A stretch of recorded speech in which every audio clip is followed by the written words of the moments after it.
Toujours heureux d'être au milieu de vous, gloire à Dieu. Vous savez, on est fait pour vivre ensemble pour l'éternité. Gloire à Dieu, alléluia. C'est pour ça qu'il faut qu'on s'encourage les uns les autres. Gloire au Seigneur, alléluia. Alors, vous voyez, aujourd'hui, je crois qu'on est obligé de faire un point. Alors, on va essayer de faire un point objectif. Et quand on fait un point objectif, qu'est-ce qu'on voit? On voit que le Seigneur Jésus, il y a environ 2000 ans, on va arrondir, et il a accepté de mourir pour toi et moi. Il est monté au bois, et puis il a tout payé. Il a résisté jusqu'au bout, il a tenu ferme pour que toi et moi, on puisse être sauvés. Et ce soir, c'est par grâce que tu es sauvé. C'est pas par tes œuvres, c'est une grâce qui t'est donnée. Alléluia. Et les œuvres que tu vas faire, tu ne les fais pas parce que tu veux te sauver. Tu les fais justement parce que tu es sauvé, parce que tu as dit oui, d'accord, c'est mon Père, c'est mon Dieu, je suis d'accord de travailler pour la maison. Je suis d'accord de travailler avec mon Père. Alléluia, gloire au Seigneur. Alors vous savez, c'est quelque chose qu'il faut se repasser dans le cœur. Parce que c'est très important de se le repasser dans le cœur pour qu'on puisse être vaillant. Alléluia. Alors, le Seigneur Jésus, quand il est parti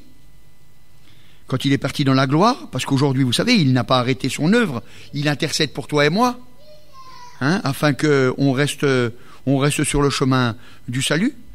Il dira, dans Matthieu, au chapitre 28, et c'est assez rigolo parce que j'en ai parlé tout à l'heure j'en ai plus ou moins avec Gaëtan.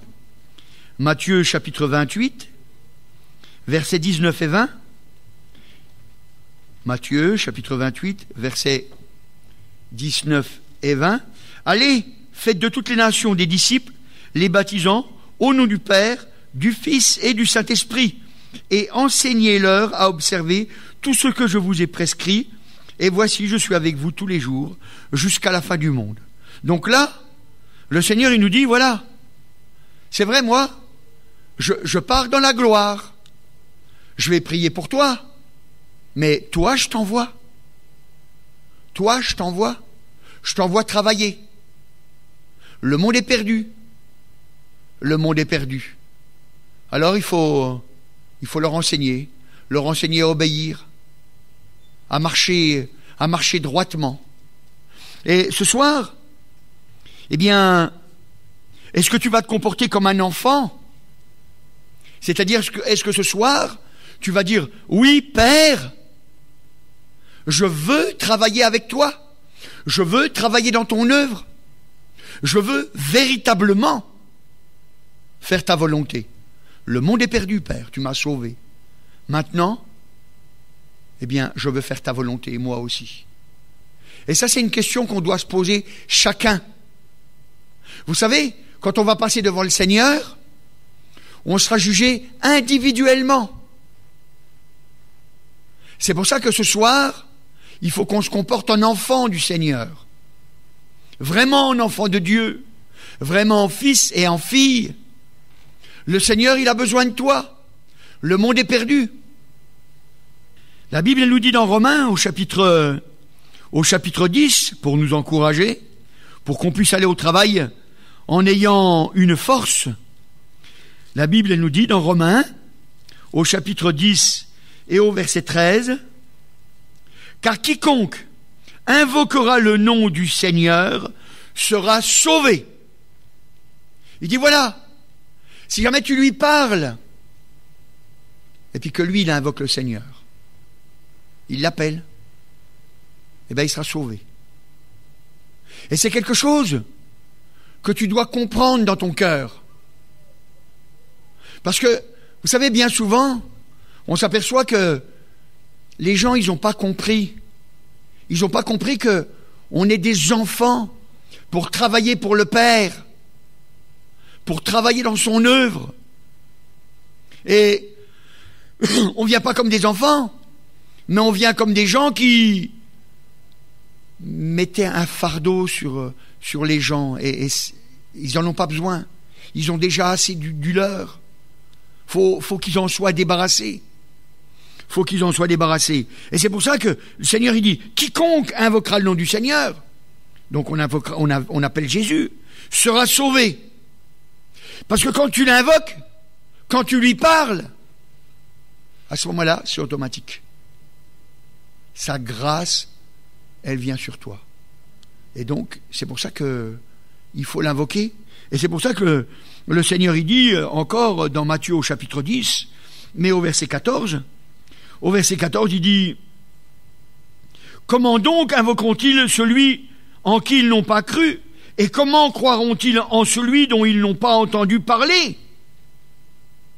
Et comment en entendront-ils parler s'il n'y a personne qui prêche, s'il n'y a personne qui témoigne, s'il n'y a personne qui parle ? Et vous savez, la responsabilité, elle est sur nous. Elle est sur toi, mon frère, elle est sur toi, ma sœur. Et il faut bien le comprendre. C'est pas le tout d'être sauvé. Maintenant, il faut se mettre au travail. Faut se mettre au travail. On a tellement de choses à donner à ce monde pour qu'il y ait des conversions. On a tellement de choses. Le Seigneur, vous savez, il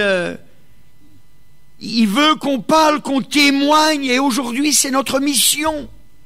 C'est notre mission. Quand on regarde dans la parole de Dieu, on voit que c'est par le témoignage que les choses se sont sues. Par exemple, si vous regardez par exemple dans Marc, au chapitre 5, évangile de Marc, au chapitre 5, et au verset 27, voilà, ayant entendu parler de Jésus, elle vint dans la foule par derrière et toucha son vêtement.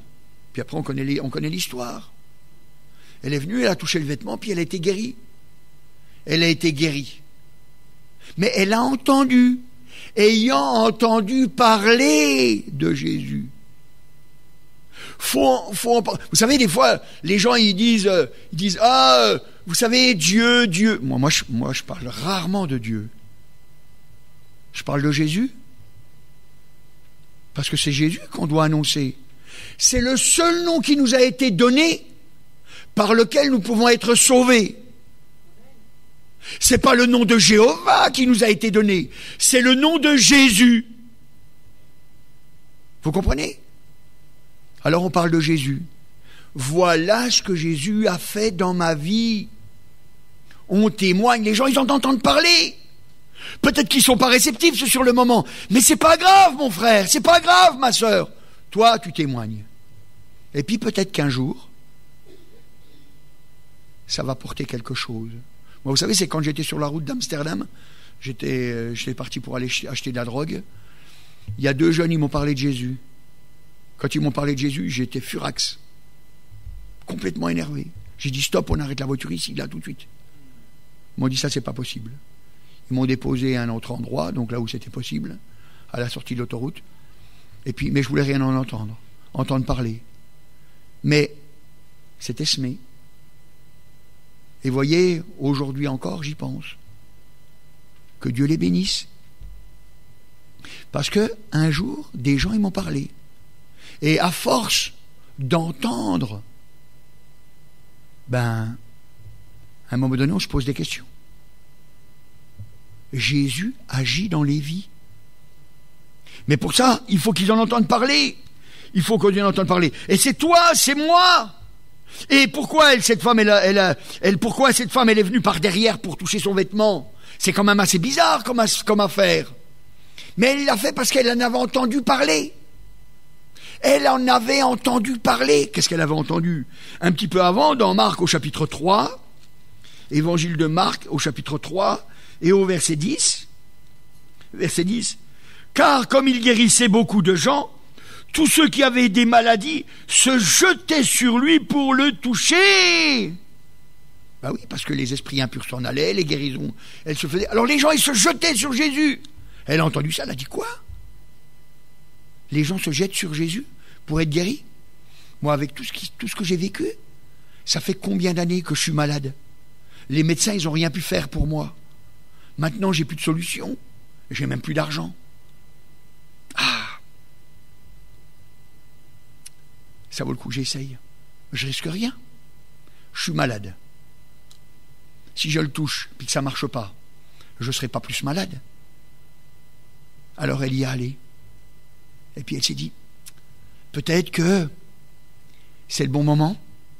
Et cette femme, elle a été guérie. Elle a été guérie, alléluia, gloire au Seigneur. Elle a été guérie parce qu'elle a entendu parler qu'il y avait des choses extraordinaires qui se faisaient. Et quand on commence à dire, voilà ce que le Seigneur a fait dans ma vie, voilà comment il m'a guéri, voilà comment il a changé ma vie, comment il a changé mon cœur. Moi, vous savez, ce matin, là, dans le train, j'étais dans le train, j'ai témoigné. Et puis, j'ai pas peur, hein. J'ai pas peur de dire que j'étais un ancien drogué, que j'étais fou, quoi. Parce que de toute façon, c'est vrai. Mais je n'ai pas peur non plus de dire que Jésus a changé ma vie, qu'il m'a transformé. Et puis, vous vous apercevez qu'à ce moment-là, le Seigneur, il met des mots sur votre bouche pour toucher le cœur de la personne à qui vous parlez. Et je vais vous dire, dans le wagon, dans le train, quoi, hein, dans le wagon dans lequel j'étais, qu'est-ce que c'était calme. C'était calme, les gens, ils écoutaient. Les gens, ils écoutaient. Parce que Dieu, il va parler à travers ta bouche. Parce qu'il veut qu'on sache qu'il agit encore dans les vies aujourd'hui. Il le veut. C'est sa volonté. Vous savez, notre ennemi, le diable, lui, il veut pas qu'on croie. Il veut pas qu'on croie. Il veut pas qu'on ait confiance en Jésus. C'est pour ça qu'il veut pas qu'on témoigne. Parce que plus on témoigne, plus on a envie de le dire, parce qu'on voit des choses se passer. On voit que Dieu agit. Alors, ça, il ne supporte pas. Il ne supporte pas. Mais nous, on a décidé d'être des vrais enfants de Dieu, des vrais fils, des vraies filles. On a été adoptés, mais à un grand prix, vous savez. À un grand prix. Nous sommes cohéritiers avec Christ. Rendez-vous compte de ce que ça veut dire. Mon père, il est multimilliardaire. Tout lui appartient. Tout lui appartient. Vous vous rendez compte? Quel héritage que j'ai? Un héritage éternel. Et toi, mon frère, toi, ma sœur, c'est pareil. Il faut que tu te le mettes dans le cœur. Repasse dans ton cœur tout ce que le Seigneur a fait pour toi. Repasse-les. Dis-les à haute voix. Commence déjà par te les dire à toi-même. Tu vas voir, ça va te redonner du courage. Tu commences à te les dire. Moi, j'aime marcher, alors je marche, puis je me les dis. Je dis, Seigneur, voilà ce que tu as fait dans ma vie. Voilà comment tu m'as changé, voilà comment tu m'as délivré. Regarde, tu as vu comment j'étais fou, regarde ce que j'ai fait, et puis ça, et puis ça. Et puis je redemande pardon. Et puis je lui dis, Seigneur, tu vois, regarde, dans ma folie, regarde combien de fois je t'ai abandonné, mais tu m'as toujours cherché. Et puis je le remercie. Je vous rappelle que je suis un homme au cou raide. Et puis vous savez, moi on le sait, hein, mais j'ai été guéri. Mais j'ai été guéri. Voyez? Il faut vraiment avoir à cœur. Encore, si vous regardez dans l'évangile de Luc au chapitre 7, et au verset 3, ayant entendu parler de Jésus, il lui envoya quelques anciens des Juifs pour le prier de venir guérir son serviteur. Donc, vous voyez? Et puis on voit quoi, donc c'était un centenier, hein. Eh bien, il avait entendu parler de Jésus. Alors il s'est dit, voilà, moi j'ai un bon serviteur. Il travaille bien avec moi, il est fidèle. Il est malade, c'est grave. J'ai entendu que Jésus faisait des miracles. C'est pas pour moi, c'est pour mon serviteur. Peut-être que c'est pas pour toi, c'est peut-être quelqu'un que tu aimes. Ton père, ta mère, ton frère, ta sœur, ton oncle, ta tante, ton mari, ta femme, je ne sais qui. Quelqu'un de proche, ou ton voisin, ou ta voisine. Même quelqu'un que tu n'aimes pas. Toi, tu as entendu parler, tu le sais. Alors, tu peux faire quelque chose. Et cet homme, vous voyez, il n'a pas eu peur. Après, il a envoyé des gens, et ça a même étonné le Seigneur Jésus. C'est pour ça que nous, il faut qu'on prenne vraiment à cœur d'être des vrais témoins, des vrais enfants qui travaillent dans l'œuvre du Seigneur. N'attends pas, mon frère, ma sœur, qu'on te dise ce que tu as à faire. Tu es dans l'œuvre, tu es dans ta maison. Moi, je sais pas, j'ai des enfants. Moi, à la maison, je leur dis pas toi il faut que tu balayes, toi il faut que tu... C'est normal. Il y a des choses qui sont tout à fait normales. On n'a pas besoin de dire. Les enfants, ils comprennent bien que c'est chez eux. C'est chez eux. Alors qu'est-ce qu'ils font? Il y en a un qui va se mettre à faire la vaisselle, peut-être même deux qui vont se mettre à faire la vaisselle, ou trois. Et puis d'autres qui vont faire autre chose. Un qui va mettre la table, un autre qui va nettoyer la table, un autre qui va... Il n'y a pas besoin de dire. On comprend qu'on travaille pour la maison. C'est dans l'intérêt de tous. C'est dans notre intérêt. C'est dans ton intérêt, mon frère, c'est dans ton intérêt, ma sœur, de travailler pour le Seigneur. Ça va faire grandir ta foi. Tu vas obtenir encore plus. Tu vas encore obtenir davantage. Tu vas être béni. Il faut que ton cœur en soit convaincu. Dieu t'aime comme tu es. Mais il veut quand même que tu sois changé. Parce qu'il sait que si jamais tu restes comme tu es, tu seras toujours malheureux. C'est pour ça qu'il veut que tu changes. C'est pas pour dominer sur toi. Parce qu'il est Dieu. S'il le voulait, il pourrait le faire. Mais il te laisse la vraie liberté. C'est pour ça que ce soir, tu dois te dire, est-ce que je suis vraiment un vrai enfant fidèle? Est-ce que je suis vraiment un vrai enfant fidèle? Et c'est toi dans ton cœur. C'est une vraie question que tu dois te poser. Vous savez, des fois, il est bon de se mettre à genoux et puis dire, Seigneur, j'ai besoin de mettre au clair avec toi ma vie. Même quand on est sauvé. Moi, vous savez, je me mets au clair avec le Seigneur, même que je suis sauvé. Je dis, voilà, Seigneur, voilà cette journée.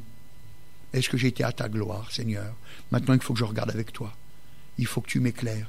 Où est-ce que j'ai manqué? Où est-ce que je ne t'ai pas glorifié? Mais vous savez, le Seigneur, il nous parle. Il nous parle. Le Seigneur a besoin de témoins. De témoins. Et puis, quand on témoigne, alors il se passe des choses extraordinaires. Par exemple, dans Actes des Apôtres, au chapitre 19, Actes des Apôtres, au chapitre 19, regardez voir, Actes des Apôtres, chapitre 19, et au verset 12. Moi, je ne lis pas tout le passage, vous pourrez le lire à la maison. Hein. Je lis juste le verset qui m'intéresse à vous faire voir.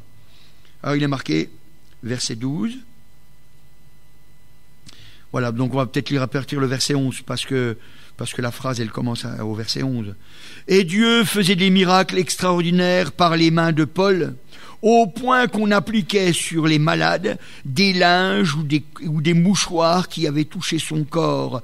Et les malades les quittaient, et les esprits malins sortaient. » Gloire au Seigneur, alléluia. Est-ce que vous croyez que vous êtes moindre que Paul? Non, vous n'êtes pas moindre que Paul. C'est vrai que Paul, il avait un ministère particulier. C'est vrai. Mais vous n'êtes pas moindre. Paul lui-même, il disait quoi? Il disait qu'il était le premier des pécheurs. Croyez-vous qu'il mentait quand il disait ça? Il ne mentait pas. Il se rendait compte qu'il était pécheur. Et si Dieu a permis que ce soit écrit dans la parole, c'est pour que toi et moi, mon frère, on comprenne bien que notre Dieu, il ne fait exception de personne. Il ne fait pas de favoritisme. Il veut sauver des âmes. Il veut sauver des âmes, et c'est ce qu'il a fait pour toi et moi. Et il en veut d'autres encore. Il faut que ton cœur en soit convaincu. Et c'est pour ça que ces miracles extraordinaires sont là, pour que tu saches que c'est des choses, ça dépasse l'entendement. Par exemple, Élisée, quand il a été mis en terre, quand on a jeté un homme mort sur lui, eh ben hop, il a repris vie. Il a repris vie. Les eaux, rien que les eaux, eh bien, Dieu a permis que on sache que cet homme était saint. Vous voyez? Et puis, c'est pas arrivé qu'à Pierre. Regardez voir encore dans Actes des Apôtres, au chapitre 5, et au verset 15.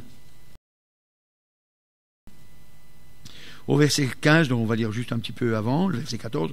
Le nombre de ceux qui croyaient au Seigneur, le le nombre de ceux qui croyaient au Seigneur, hommes et femmes, augmentait de plus en plus, de sorte qu'on apportait les malades dans les rues et qu'on les plaçait sur des lits et des couchettes, afin que, lorsque Pierre passerait, son ombre au moins en couvre quelques-uns.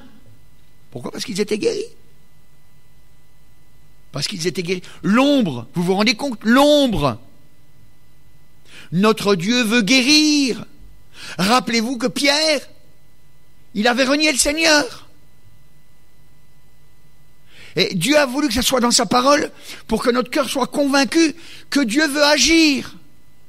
Dieu veut encore faire des miracles aujourd'hui. Et il en fait. Et il en fait. Mais l'ennemi de notre âme ne veut pas qu'on le sache. Il ne veut pas qu'on y croie. Ou alors, il veut qu'on croie que faut être des super saints, des très très très spirituels, des je sais pas quoi, moi, j'en sais rien, moi, ce qu'il veut exactement, mais je sais en tout cas que c'est pour nous perdre. C'est ça qu'il veut. Mais nous, on ne doit pas croire ça. On doit croire à la grâce. C'est par grâce. C'est par grâce. C'est par grâce. Et là, on va pouvoir le témoigner. On va pouvoir le témoigner. Et vous savez, quand vous avez parlé et que vous avez dit ce que Dieu a fait dans votre vie, même si la personne, elle dit qu'elle ne croit pas, ah, c'est un coup dans son cœur. Parce que ça restera. Ça restera dans sa tête et ça finira par descendre dans son cœur. Mais ça restera, elle y repensera. Elle y pensera. Et puis, si une deuxième personne lui parle, eh ben, ça augmentera encore. Et c'est pour ça que ce soir, il faut que vous ayez à cœur de le faire. Vous savez, on approche des missions. Hein. Le printemps arrive, les missions, ils sont là. Hein. À la vérité, je vais vous dire, les missions, il y en a toute l'année. On n'a pas besoin d'attendre les vacances d'été pour faire des missions. Des missions, c'est toute l'année. Moi, c'est toute l'année que j'évangélise. Toute l'année. Et je prie, je supplie le Seigneur de m'accorder cette grâce, de pouvoir encore témoigner chaque jour. Moi, mes enfants, ils ont prié. Ils ont prié pour que je puisse témoigner. Ils ont dit, Seigneur, permets qu'ils puissent témoigner dans le train. Et moi, je le demande. Je dis, Seigneur, le monde est perdu, c'est pas un jeu. Il y a vraiment des hommes, des femmes qui vont en enfer, qui vont souffrir éternellement. Parce que soit ils n'auront pas choisi, ou alors ils auront choisi d'être malheureux, en fait. D'être malheureux. C'est pour ça que ce soir, je veux que tu comprennes que Dieu a besoin que ses enfants travaillent avec vérité. Avec vérité. La Bible, elle dit que ça allait partout. Regardez voir dans Matthieu au chapitre 4. Matthieu chapitre 4 et au verset 24. Matthieu chapitre 4. Voilà, et au verset 24. Verset 24, il est dit, sa renommée, la renommée de Jésus, sa renommée se répandait dans toute la Syrie. Et on lui amenait tous ceux qui souffraient de maladies et de douleurs de divers genres, des démoniaques, des lunatiques, des paralytiques, et il les guérissait. Même en Syrie, ils apprenaient ce qui s'était passé. Je sais pas. On ne va pas laisser nos familles là, quand même. On va les emmener auprès de Jésus. Alors ils les emmenaient. Puis il y avait des guérisons qui se faisaient. Pourquoi? Parce que il y avait des hommes et des femmes qui parlaient. Ils disaient, voilà ce que le Seigneur a fait dans ma vie. Voilà ce qu'il a fait dans ma vie. Et ça change tout, vous savez. Ça change tout.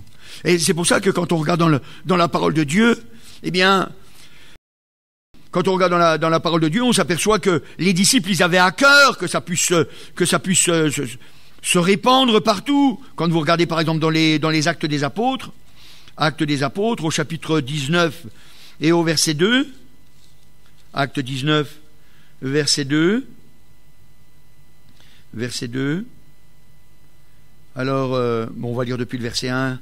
Pendant qu'Apollos était à Corinthe, Paul, après avoir parcouru les hautes provinces de l'Asie, arriva à Éphèse, et ayant rencontré quelques disciples, il leur dit, « Avez-vous reçu le Saint-Esprit quand vous avez cru ?» Ils lui répondirent, nous n'avons même pas entendu dire qu'il y a un Saint-Esprit. Voyez? Et il dit, avez-vous reçu le Saint-Esprit quand vous avez cru?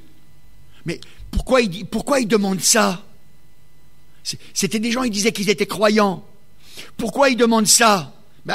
C'est parce que la parole de Dieu, elle dit, dans Actes au chapitre 1 et au verset 8, et c'est tout de suite, quand l'Église a eu besoin, au verset 8, il dit comme ça, il dit, mais vous recevrez une puissance, le Saint-Esprit survenant sur vous, et vous serez mes témoins à Jérusalem, dans la Judée, dans la Samarie, et jusqu'aux extrémités de la terre.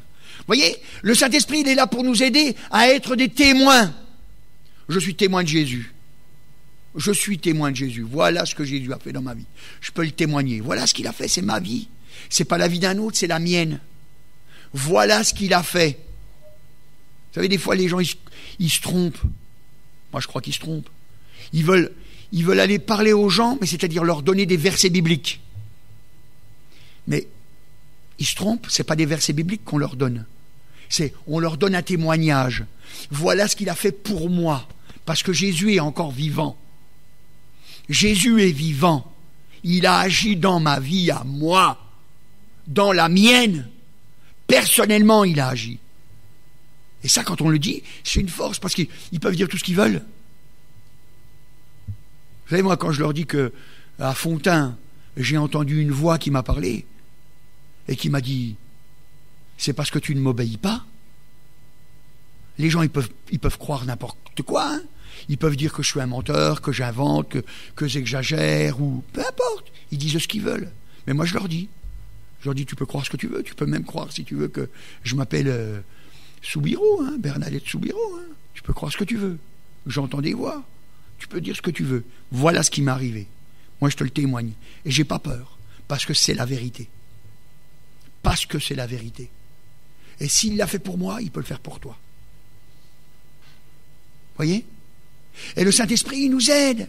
Parce qu'on n'a plus de crainte. Parce que vous savez, Pierre et les autres, ils étaient enfermés à double tour dans la maison.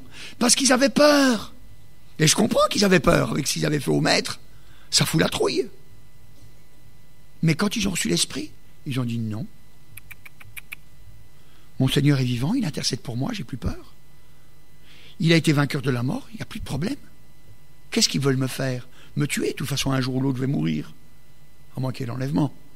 Mais normalement, je devrais mourir. Alors, il n'a plus eu peur. Puis il est venu à parler.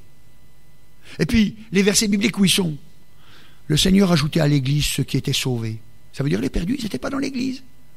Mais les sauvés, ils sont à l'église. Les sauvés, ils sont à l'église. Voyez? Les sauvés, ils sont à l'église. Mais les perdus, non. Les perdus, non. Vous savez, des fois, là, l'autre, c'est la semaine dernière, j'étais donc à Paris, et j'attendais dans le hall de gare, à Montparnasse, et puis j'ai vu une religieuse. Pas un gâteau, hein. Une religieuse, hein, une bonne sœur. Mancha. Hein, une religieuse. Et puis, je suis allé vers elle. Enfin, avant d'aller vers elle, j'ai prié. J'ai dit, Seigneur, donne-moi des mots pour toucher son cœur. Parce que elle est comme moi, hein. Elle est comme moi, elle a besoin d'être sauvée, hein. Alors je suis allé vers elle, puis je lui ai dit, excusez-moi, est-ce que je pourrais vous poser une question, s'il vous plaît? Elle m'a dit oui. Alors je me suis baissé, et puis j'ai dit, parce qu'elle était assise, moi j'étais debout, je me suis baissé pour être à peu près au niveau de ses oreilles, puis j'ai dit, si vous mourrez à l'instant là, est-ce que vous avez l'assurance que vous êtes sauvé? Elle m'a regardé, puis elle m'a dit non. J'ai dit, c'est pas normal ça. Puis elle m'a dit, et vous? J'ai dit oui. Elle m'a dit, comment vous le savez? Jésus a payé pour moi, je lui ai dit. Son sang a coulé pour moi, mais pour vous aussi. Alors moi je le crois, parce que Jésus n'est pas un menteur. Puis après elle m'a dit, mais vous savez, je prie pour vous, pour votre salut. J'ai dit, ça sert à rien, je suis déjà sauvé. Et puis après, elle m'a dit, mais vous savez, ce qui compte, c'est d'aimer son prochain. Et j'ai dit, c'est très étonnant ce que vous me dites. Elle me dit, pourquoi? Je lui dis, parce que Jésus, quand il était sur la terre, souvenez-vous, il y a un jeune homme qui était venu la voir, qui était venu voir Jésus, et puis qui lui a dit, qu'est-ce que je dois faire pour être sauvé? Puis le Seigneur lui a dit, tu connais les commandements. Et puis, dans son discours, le Seigneur, il dit, tu aimeras ton prochain comme toi-même. Et le jeune homme, qu'est-ce qu'il a dit? Il a dit, mais j'ai pratiqué ça depuis ma jeunesse. Seigneur, il n'y a pas dit, t'es un menteur. Donc ça voulait dire que c'était vrai. Mais, voyez ce jeune homme, il n'était quand même pas sauvé. Voyez, c'est pas ça. Il faut accepter que Jésus a payé pour nous. Bon, après, elle a fui. Hein. C'est dommage. Elle a trouvé un truc pour ne plus être avec moi. Mais, on prenait le même train. Bon, on n'était pas dans le même wagon, mais après, voilà. Mais je veux dire, sur le trajet, elle ne voulait plus entendre. Mais elle a entendu. Elle a entendu. Voyez? C'est pour ça que le Saint-Esprit il nous aide à parler. On témoigne, on dit ce que le Seigneur a fait dans notre vie. Et puis là, à ce moment-là, hop, c'est quand même quelque chose d'extraordinaire. C'est quelque chose d'extraordinaire. Parce qu'à ce moment-là, des portes s'ouvrent. C'est-à-dire, les portes des cœurs s'ouvrent. Parce que les gens, ils savent que c'est la vérité. Et vous savez, moi, quand je suis dans la rue et puis que je discute avec les gens, j'ai un panneau, hein. Et puis que je suis dans la rue, hein. Mais vous pouvez me voir, hein, je suis sur le journal, hein. Si vous regardez, c'est dans le petit bleu à Agen. Eh ben, quand je discute avec les gens, je discute avec eux, et puis qu'à un moment donné, ils sentent bien que je les regarde droit dans les yeux, puis je dis, reconnais que ce que je t'ai dit, c'est la vérité, ça a parlé à ton cœur. J'en ai pas vu un seul, pas un, qui m'a dit non, c'est pas vrai. Pas un. Moi, j'en ai qui m'ont raconté des bobards, mais pas à ce point-là. Parce qu'ils savent. Parce que quand l'Esprit de Dieu parle, on sait que c'est la vérité. On sait que c'est la vérité. C'est pour ça que tu dois ouvrir la bouche et parler. Le monde est perdu. Il y a 120 000 habitants ici. Il y a de quoi parler. Et je ne parle même pas de tous ceux qui sont autour et qui viennent. Il y a de quoi parler. On parle. On sème. Plus tu sèmes, plus tu as de chances de récolter. Moins tu sèmes, déjà même toi après, ça risque de te faire du mal à ton cœur. C'est pas que ça risque, à la vérité, ça fait du mal à ton cœur.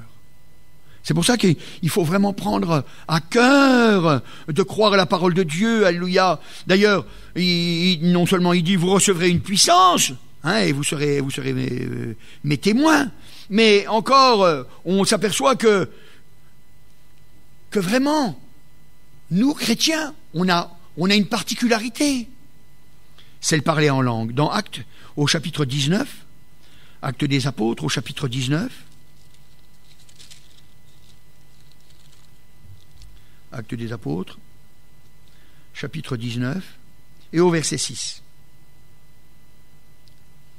Verset 6, il est marqué lorsque Paul leur eut imposé les mains, le Saint-Esprit vint sur eux, et ils parlaient en langue et prophétisaient. Ils étaient en tout environ 12 hommes. Voilà. Vous voyez? Mais on voit que, ils se sont mis à parler en langue et à prophétiser.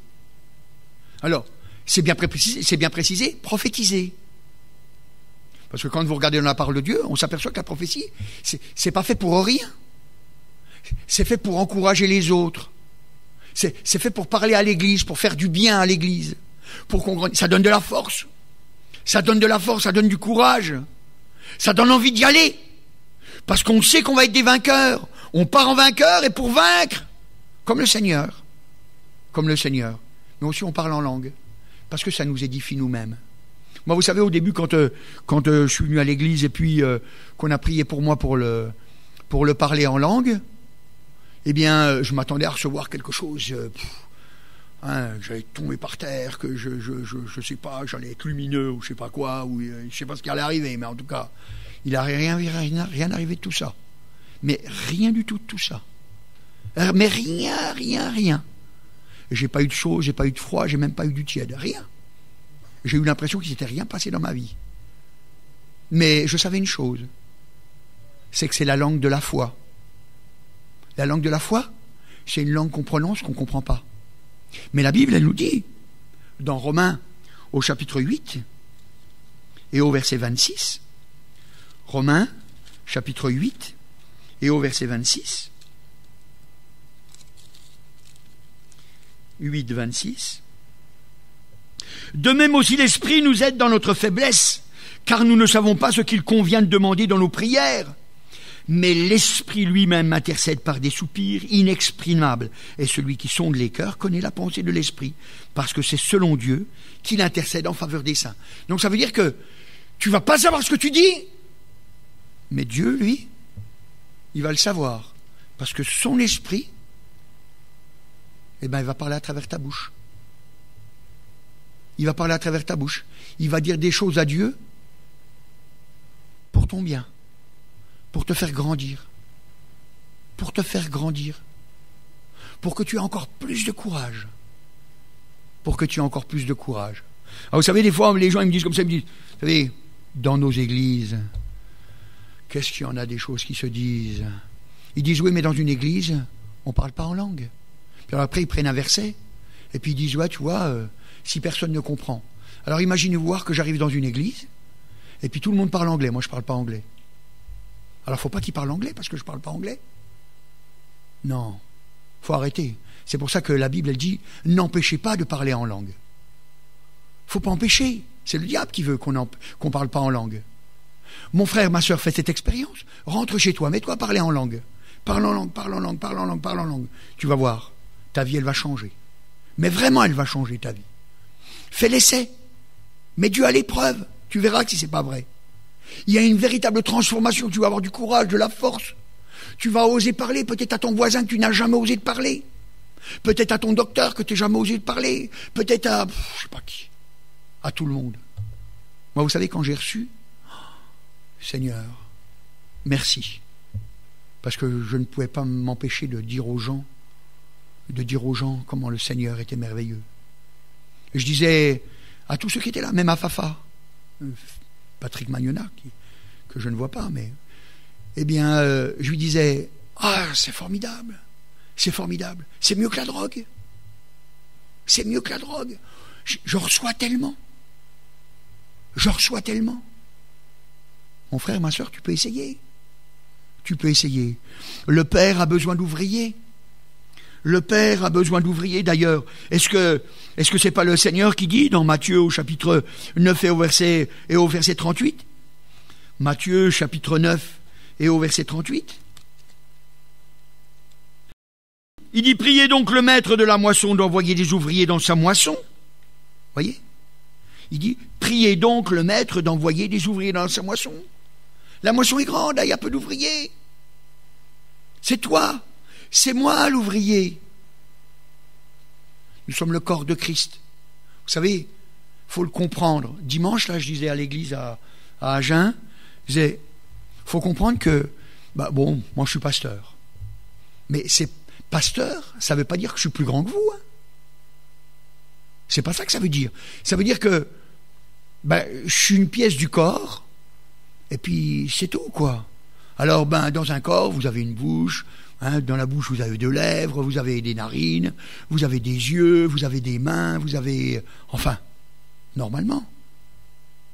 Et la main, je ne l'échangerai pas contre mon œil. Ou mon œil, je ne l'échangerai pas contre ma main. Je veux garder mon œil et ma main. Parce que j'ai besoin de mon œil et j'ai besoin de ma main. J'ai besoin de mon pied. Et puis, je ne vous parle même pas encore de mes boyaux.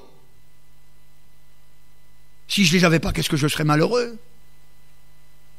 J'en ai besoin. Et puis, de toutes mes cellules, on n'y fait pas attention. Vous savez, c'est quand elles sont malades qu'on y fait attention. Alors, vous voyez, c'est ça qu'il faut comprendre. Le Seigneur a besoin d'ouvriers. Il a besoin d'ouvriers. La moisson est grande. Il le dit. Dieu n'est pas un menteur. Il faut que ton cœur soit convaincu. Il faut que ton cœur en soit convaincu. Et puis à ce moment-là, le Saint-Esprit va t'aider à parler, le Saint-Esprit va te conduire, le Saint-Esprit va te montrer que tu es fort. D'ailleurs, la Bible elle nous dit dans Romains au chapitre 8 et au verset 15, je regarde un couleur, Romains chapitre 8 et au verset 15, 8, 15, elle dit, voilà, et vous n'avez point reçu un esprit de servitude pour être encore dans la crainte, mais vous avez reçu un esprit d'adoption par lequel nous crions « Abba !» Ça veut dire « Père !»« Abba !» C'est ça qu'on crie. « Père !» Parce qu'on travaille. Parce qu'on travaille. C'est une grâce, vous savez, qui nous est donnée, de pouvoir travailler. C'est une grâce. Alors ce soir, vous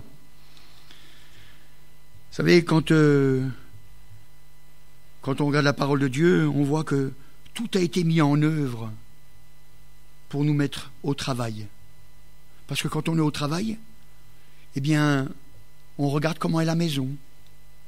Et quand on commence à regarder comment est la maison, on dit « Ah tiens, j'ai besoin de faire ceci et de faire cela, parce que c'est pour tout le monde. » Moi, quand je suis venu à Besançon et que j'ai commencé à m'occuper des personnes, je me suis occupé de Michel Gerbe et puis du frère Vallet. Le frère Vallet, il avait 80 ans, quoi. Puis moi, j'étais un petit jeune, hein, j'avais 20 et quelques années. Mais vous voyez, ça n'a pas d'importance. Mais je prie avec lui. Et je vous garantis que le frère Vallet, maintenant il est dans la gloire, hein, ben, c'était un homme, eh ben, il en remontrait aux jeunes. Hein, parce qu'il était toujours là aux réunions.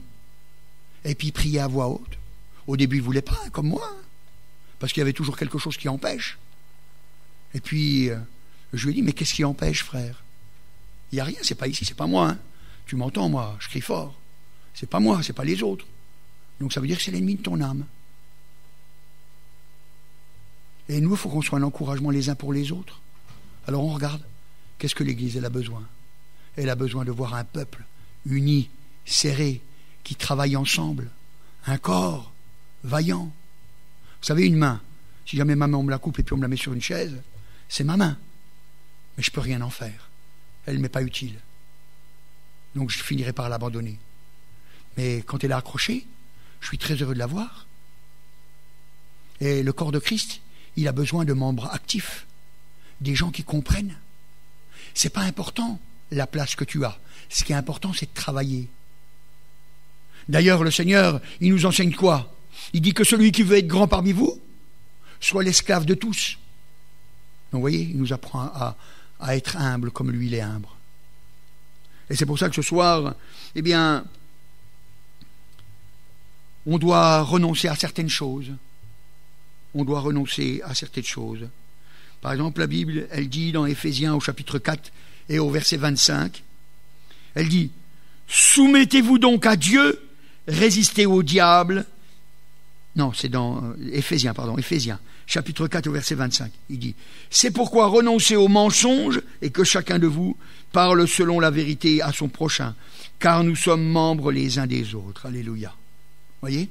Et c'est pour ça qu'après, dans Jacques au chapitre 4 et au verset 7, il dit « Soumettez-vous donc à Dieu, résistez au diable, et il fuira loin de vous. » Donc on doit renoncer aux mensonges. On ne doit pas mentir. T'es pas en bon état? Ne fais pas croire que tu vas bien. Ne fais pas croire que tu vas bien. Mais n'aie pas peur. Va voir quelqu'un qui n'est peut-être pas meilleur, mais qui au moins est en bon état, puis tu dis « Viens mon frère, j'ai besoin d'être gonflé, on va prier ensemble. » Peut-être qu'il dira « Est-ce que tu as lu ta Bible aujourd'hui ?» La foi vient de ce qu'on entend. Ce qu'on entend vient de la parole de Dieu. Ta foi, elle va grandir si tu lis ta Bible. Vous voyez? Mais on doit arrêter de mentir. Il faut renoncer aux mensonges. Je sais que c'est pas facile, parce que notre cœur, il est orgueilleux. Mais on doit dire non. Il faut que je sois vrai. Et vous savez, quand Dieu il nous voit vrai, alors il nous fait grandir. Dieu il nous fait grandir. C'est une vie où on comprend qu'il y aura des temps difficiles. Et comme il y aura des temps difficiles, alors ça veut dire qu'on se prépare dès maintenant. On dit maintenant, pendant que l'occasion nous est donnée, eh bien on renonce à tout ce qui nous empêche de grandir. Donc c'est pour ça qu'on renonce aux mensonges. Je ne fais pas croire que je suis un chrétien quand je ne le suis pas. Je ne fais pas croire que je suis en bon état quand je ne le suis pas. Et si jamais je veux montrer que je suis en bon état, eh bien alors il faut que je sois en bon état. Il faut que je vienne auprès du Seigneur, et puis que je lui parle, et puis que je lui dise, Seigneur, voilà, ça ne va pas dans ma vie, il y a ça et ça et ça, j'ai besoin que tu changes. Tu as dit, Seigneur, que tu prenais des pécheurs, et je suis un pécheur, alors je viens à toi, et j'ai confiance en toi. Change-moi, transforme-moi. Tu as dit, Seigneur, que tout ce qu'on demanderait, tu nous l'accorderais, si on vient avec foi. Je viens à toi, et je te demande de me transformer. Tu vois, il y a tel et tel péché dans ma vie, et j'arrive pas à les enlever.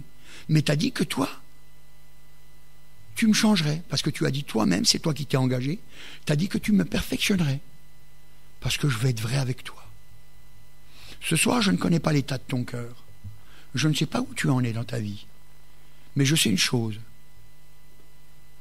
c'est que tu peux être un vrai fils, une vraie fille du Seigneur.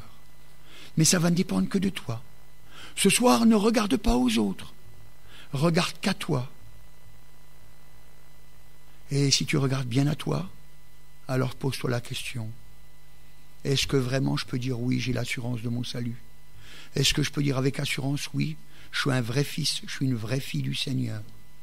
Si ce n'est pas le cas, alors il faut te repentir. Il faut que ton cœur y change. C'est pour ça que ce soir, je veux t'engager. Qui est-ce qui ce soir veut s'engager à servir le Seigneur, à être un vrai enfant de Dieu? Qui lève sa main? Amen, Seigneur. Tu vois ces mains qui se lèvent, Seigneur. Ils s'en moquent des autres. Ils n'en ont que faire. C'est toi, Seigneur. Alléluia. Oui, c'est vrai, Seigneur. Encourage encore, Seigneur. Et donnez encore des zélés, Seigneur. Merci, Seigneur. Tu as dit, Seigneur, alléluia, que tu donnais la force. Alors nous croyons en toi. Nous marchons sur toute la puissance de l'ennemi. Par ta grâce et ta miséricorde. Amen. Amen. Tout est possible à celui qui croit. C'est la loi de